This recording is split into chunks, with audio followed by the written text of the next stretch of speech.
Minnesota Vikings general manager Kwesi adofo-mensah comes from the analytics Moneyball department, where trusting in numbers versus old school scouting. That guy can play. That guy can't. That whole thing. So in a lot of ways, I love it. And a very noticeable trend in his draft last season was he loved guys who run a fast 10-yard split. Now, it makes sense. Like 40-yard dash is whatever. Like especially if you have a defensive lineman or offensive lineman, like if they're running 40 yards, like it's something either really good happened or really bad happened. Doesn't really happen a lot. But what happens a lot is guys in short areas, like how quickly can they get out of the blocks, how quickly can they get up to full speed. So 10-yard split of the 40-yard dash is really important. And Kwesi last year took a number of guys with a very high percentile compared to the relative positions of 10-yard splits. Now, this could be an anomaly. It could just be like, hey, this guy can play and he has a fast 10-yard split, or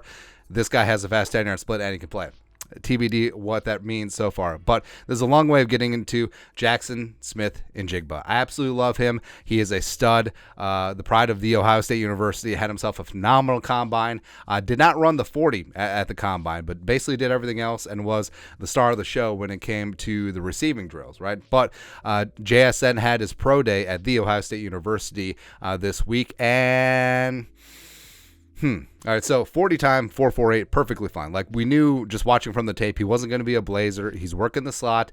He's a lot more shifty than he is like straight line fast. We knew. Like I actually said that, hey, if JSN puts in like a 4.55, it wouldn't shock me. Also, it's not disqualifying for me. But something that popped up was his 10-yard split. So his 10-yard split is a 1.65. Like I need to get my glasses checked. So that is in about the 20th percentile compared to other wide receivers. So could that be an issue? Yeah, of course, Kwesi, the analytics, like, is that an issue, or do we just agree that Jaxon Smith-Njigba is a hell of a football player? And again, he tested amazing in the agility drills, one of the best out there, as well as he had a great broad jump, a good vertical leap. He's got good size for a slot receiver, and he's just a guy that's going to print.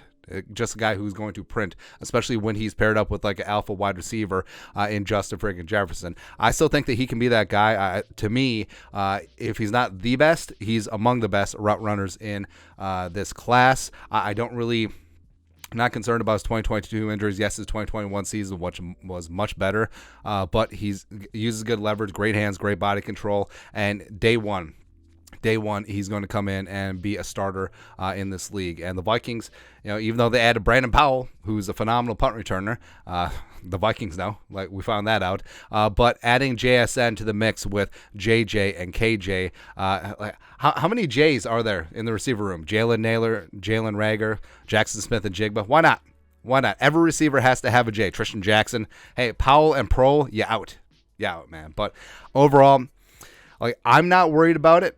But Kwesi's the one making the decision. And could a slow 10-yard split for a slot receiver be a deal breaker? I don't know. But also, Jaxon Smith-Njigba to me is wide receiver 1 in this class, so it may not even be an issue. Like he may not even get to 23.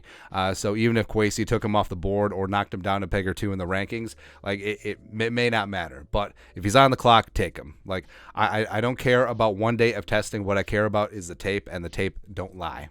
Jaxon Smith-Njigba is amazing. But your thoughts are thoughts. Jaxon Smith-Njigba, slow 10-yard split. Could that cost him in the eyes of Kwesi? Let us know your thoughts and our thoughts in the comment section below. Subscribe for daily Vikings takes. Want to support the work? Put a little something in the Venmo. But till next time, Skull Production Value.